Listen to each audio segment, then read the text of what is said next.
The 2024 Toyota Grand Highlander is a big, bold crossover with a hybrid powertrain and room for the whole family. But how does it handle a snow-covered mountain road? We put it to the test right now on Driving Sports TV.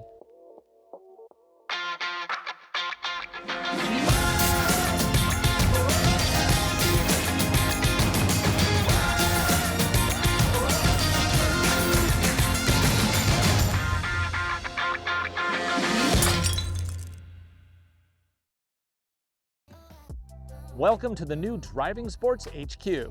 5 acres of land out here on the Washington State Peninsula. We still have a lot of work to do here because I just took possession a few days ago. But we'll have a full introduction video very soon. This video is all about the 2024 Toyota Grand Highlander. Toyota already offers one of the widest assortments of 3-row vehicles. The Sequoia, Sienna, and Highlander are 3 very different takes on the same basic formula. So you're probably wondering, where does this new Grand Highlander fit in? More than just a longer Highlander, the Grand Highlander sits on a new chassis, features a new interior, upgraded tech, and a new hybrid powertrain. Under the hood is a turbocharged 2.4-liter 4-cylinder engine combined with a pair of electric motors, one in the front and another connected to the rear axles.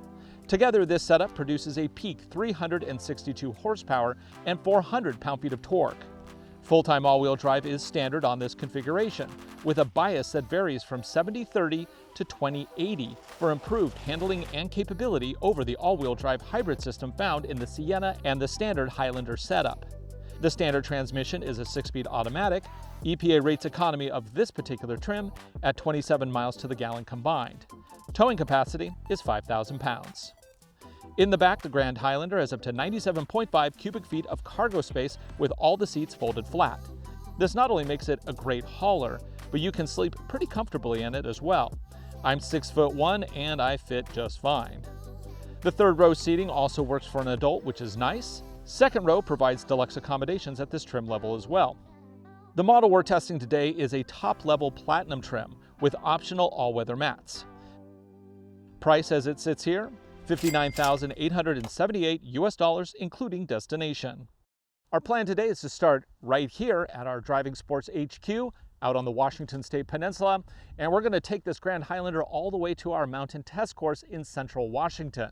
There, we're going to put it against our mountain trails covered in snow. And we're doing it with the tires that you get from the factory. These are Yokohama XCV tires, and they are, to quote Yokohama, excellent for wet and snowy conditions.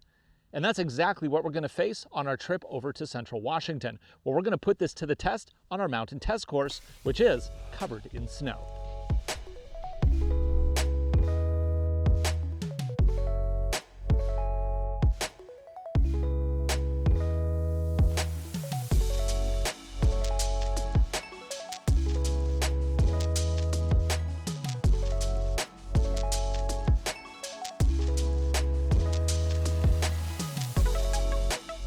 I am taking I-90 over Snoqualmie Pass, and so far I've been averaging around 23, 24 mpgs.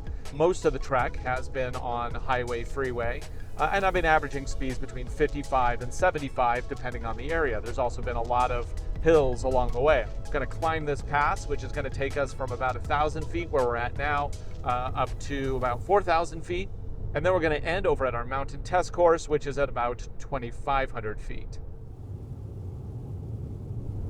So far, I've been driving this about an hour and I'm super comfortable. I love the seats on this. The visibility is great. The tech, the screens here are just the right size. Some of the new Toyota vehicles have this big 14-inch display. I just think it's too big. I much prefer this design. Also, with the digital gauge cluster, I can really customize the display to what I want, which is nice. And have I mentioned passing power? Like seriously, this thing hauls, and it is great on the freeway because it's quiet, it's comfortable. The moment I tip the throttle in, even at 60 miles an hour, it pushes power to those back wheels. I feel that rear push, even a tip in the throttle at high speeds. Love it. Now we're going to head over the pass, and I'll give you an update in a little bit.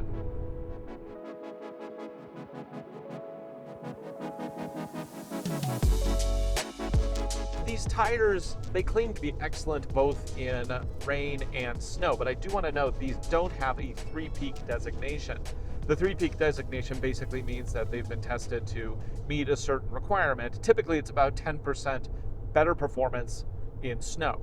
But we haven't hit snow yet, but I will say that in the rain, these tires have actually done really good. I felt like I had really good grip, and it really gives me a good, confident feel, even when just driving on the freeway here. I do really like the heads-up display on this, and it doesn't take up a lot of visual space.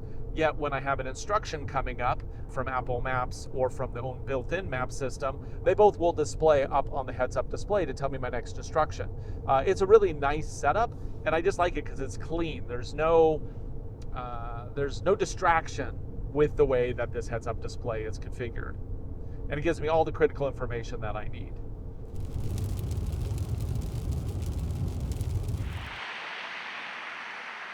I just drove 140 miles. I've averaged 21 miles to the gallon. But keep in mind, I did not drive slow. I was hauling cookies over the mountain pass. And of course, going up a pass and down a pass. Averaging 21 miles to the gallon, I think is actually pretty good. Clearly, it was much higher before I started the steep climb. And like I said, I did not drive conservatively by any measure. So now we're out here at the mountain.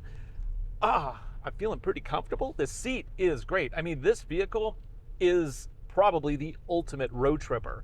It gets good gas mileage for the amount of power it has. Keep in mind, this is well north of 350 horsepower and 400 pound-feet of torque.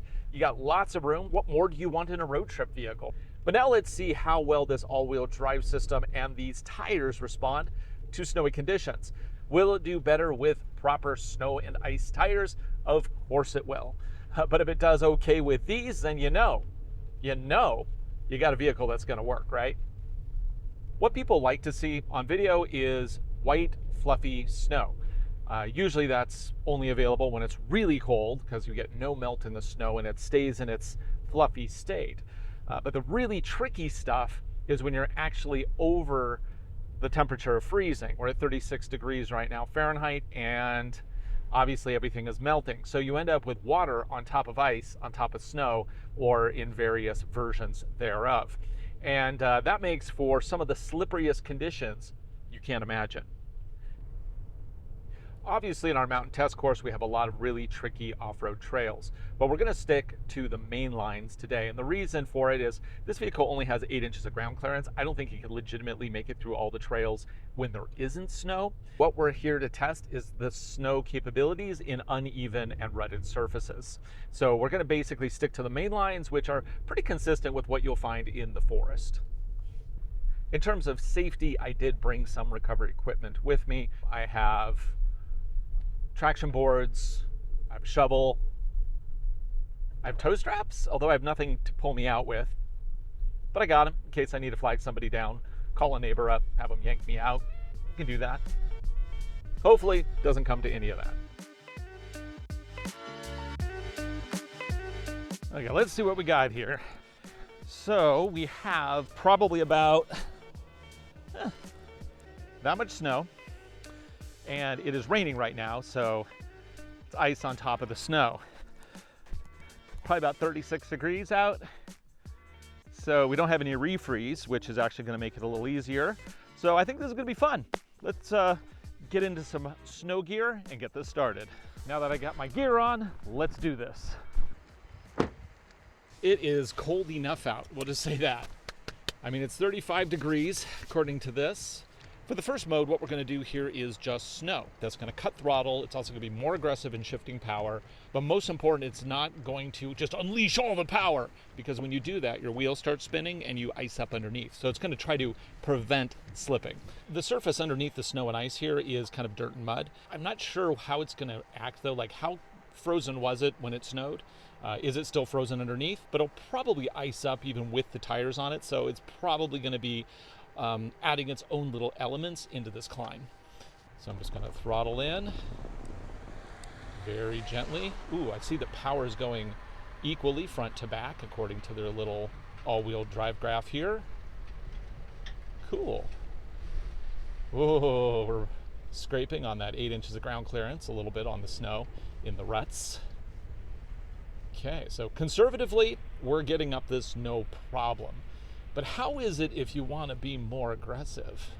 So let's do like a proper launch and see how much fun we can have with this all-wheel drive system. I'm still in snow mode. I'm just going to basically lay in the throttle and see what we get here as a result. Oh yeah, slipping a little bit, but we're still making it up. It's still shifting power around really aggressively. I can see it's using the brake vectoring to shift power left and right as it needs it. Man, this is impressive. Woohoo! Okay, can we make it all the way to the top here? That's a big question. Let's flip it around. Whoa, throttle. Oh, it's cutting that power like it's supposed to. Let's see if we can climb all the way to the top. Throttle. Come on, you got this? Oh, this is gonna be complicated. Cool, because it does get steeper here. So let's really see how well this vehicle can deal with this. Slide back a little bit here, get restaged. So driving aggressively, not gonna work on this steeper segment. I'm gonna keep the vehicle in snow mode, and this time I'm just gonna be really cautious and slow.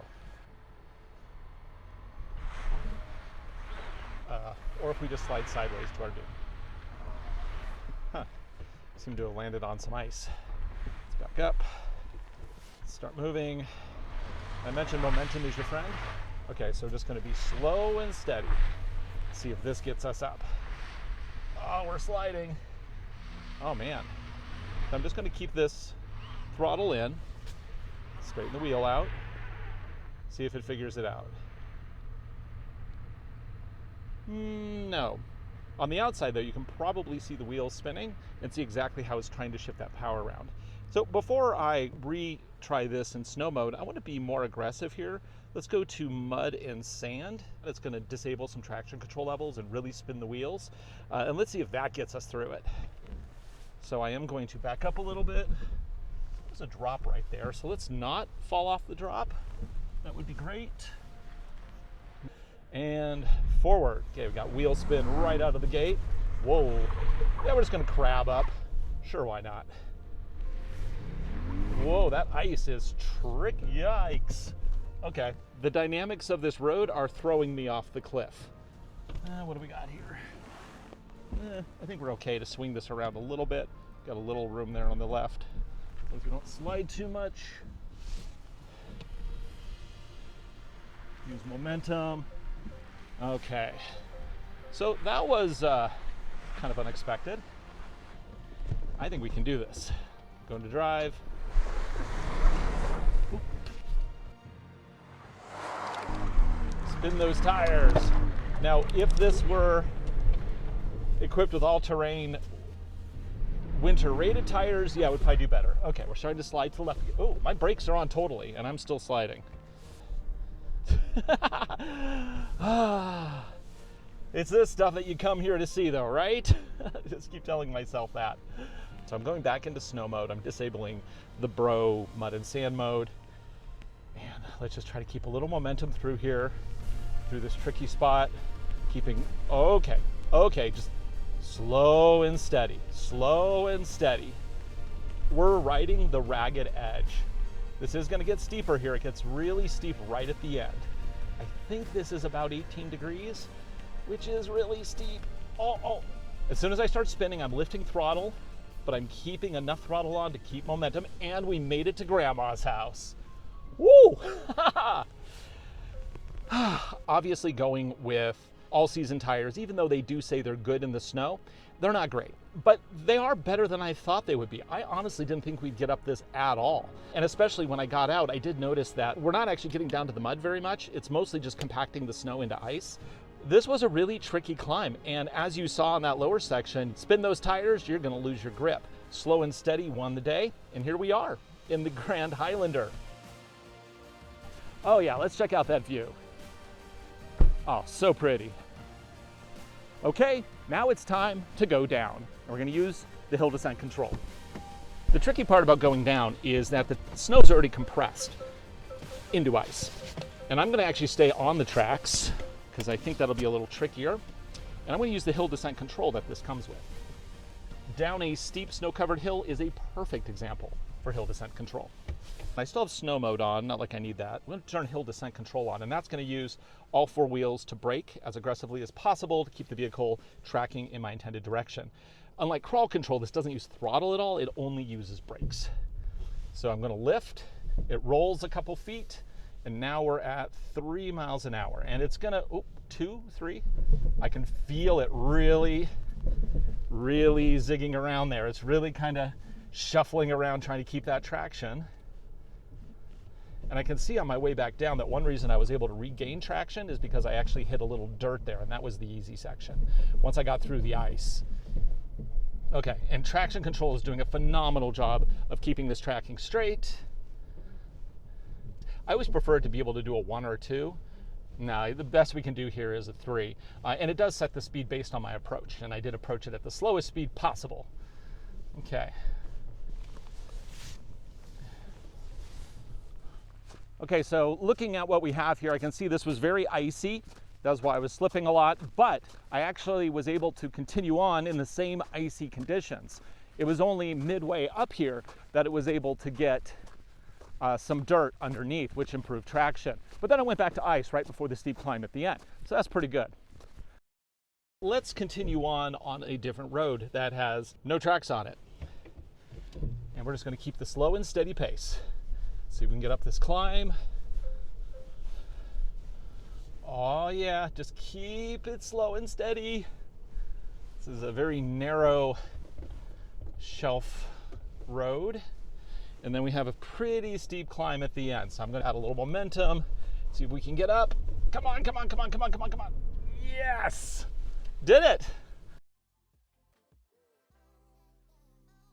One thing really cool here is actually this camera.